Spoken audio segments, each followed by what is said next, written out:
So the last couple of days I've been just really reflecting with God over just my relationship with Him. I feel like I want to say I've been walking with Him for about 8 years or something like that. And I've just been thinking about the seasons that He has taken me through, and how I was around people and then I was alone, and He used both and both were good, right? There was times where He was moving whenever I was with people, and then there was times where He was moving when I was alone, and there was times where I was suffering with people, and there was times where I was suffering alone. But the thing that sticks out to me, His love has endured forever. His love has stood the test of time. I was able to see, I didn't even know this stuff still existed or whatever, but it pulled up like an old Snapchat, and the girl that I was with at the time that then later became my wife, and now we are officially being divorced, but like we're still kind of friends or whatever. She had like this record of all of these Snapchats whenever we first like started dating or whatever. And I was looking at myself, and this was right before God came for me. I didn't have a relationship with God. I was probably like 27 or something. And looking back on it, like this kid had no idea what was coming for him. The good, the bad, and the ugly. He had no idea what was in store for him. And it seemed to be like this little like, because it was like kind of chaotic with her, but there was also this kind of niceness, kind of this restful thing. I mean, we were able to kind of escape and hide together, right? But I felt like it was like something that was going to turn into something, and it did. It just didn't turn into what I thought it was going to turn into, because God had other plans for me. But I was looking at myself, and like I'm like, that's me, but I also don't recognize this person, because it's like God has been waiting, preparing me to meet Him, right? Because I didn't really have a relationship with Him before any of this, and so He was waiting 27 years basically for me to be ready to be introduced to Him, and then since that I've been waiting on Him. So it's kind of like this dance or whatever. But I remember at the time, like, and I'm looking at this now with her, these videos, and I'm remembering how good it was, but I'm also remembering how it wasn't enough.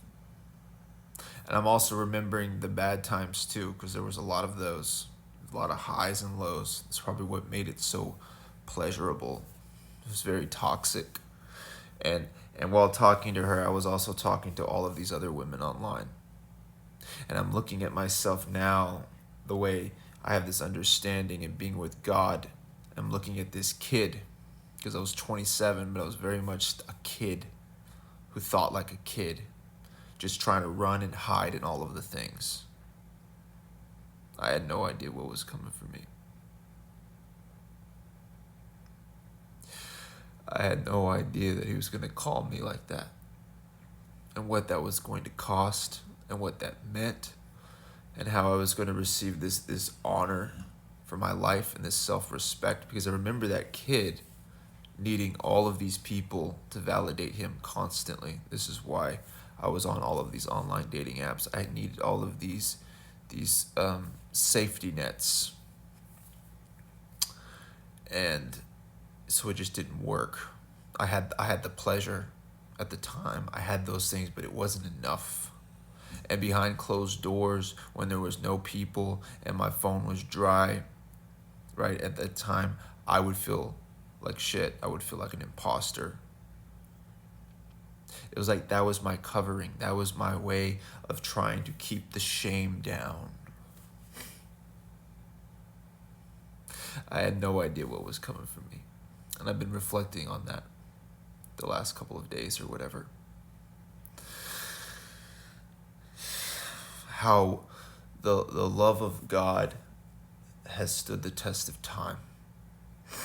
That he introduced himself to me and he has not left. And I also see how he was with me when I didn't know he was with me. And he was waiting for me to like wake up, right? He was waiting for me to be ready to meet him, to know him, to answer the call. You know, the patience of God in that place. And I see what people talk about on TikTok. I see the young people talking about the things that I used to talk about or feel about, and I don't feel about them anymore. This is something about life, like it continues to go. And you think things are going to stay the same, but they don't. Not when you have a relationship with God. Your understanding becomes something different. Things become different. The people, they come and they go, but he is with you. He is with me. And I look back and I say, that's what makes me rich. So it's like the relationships that I have had, I wouldn't change them. Not really. It seems to all be perfect in its way. You know, and then I wouldn't change being alone. But how much that sucked. How much that hurt. Right? To live covered up, right? And to be able to escape but no longer be able to escape. Right? That's the hardest thing I've ever had to face. And I thought that because I had never like spent my life processing anything. That's why I was going from one relationship to the next relationship, and I was going from one place to the next place. One addiction and compulsive behavior to the next compulsive behavior.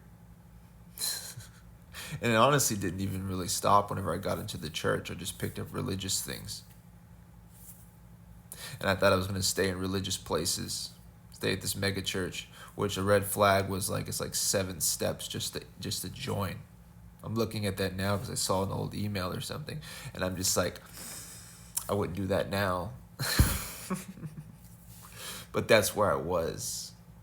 And I think this is why I have the grace for people, because he has this grace for me, where it's like, you weren't ready to be who you are with me right now. It took all of that time. It took all of that pulling back the layers. It took all of that me walking with you. But before I could walk you to where you are now, I had to meet you where you were. And this is where the God that I thought he was as a kid, this very religious God, this very like, I'm sin conscious and I have to like now pay him back in some weird twisted Christian religious way. Like I think a religious spirit is definitely pulling the puppet strings on a lot of people because they're deceived, because I was. It's like I thought that he wanted me to become rigid, and that's the new compulsive behavior that I picked up. So I put down the online dating thing and I picked up recovery, but I treated it the same way. I tried to hide in it. I did all the things in the church, had all the programs and all of the things. And that's just where I was. And I'm thinking that he wants me to get more and more rigid, right? And he wants me to act right. So as I'm getting older, I'm going to only be acting more right. And no, it's been like he met me in that, and then it became rigid, and then he broke it off.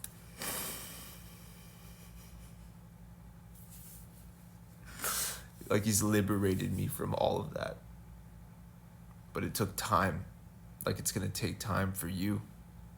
That's why I look at people and where they are and their understanding of things and just life and the seasons that we're in. I'm like, seasons seem to come and go, but the love of God endures forever.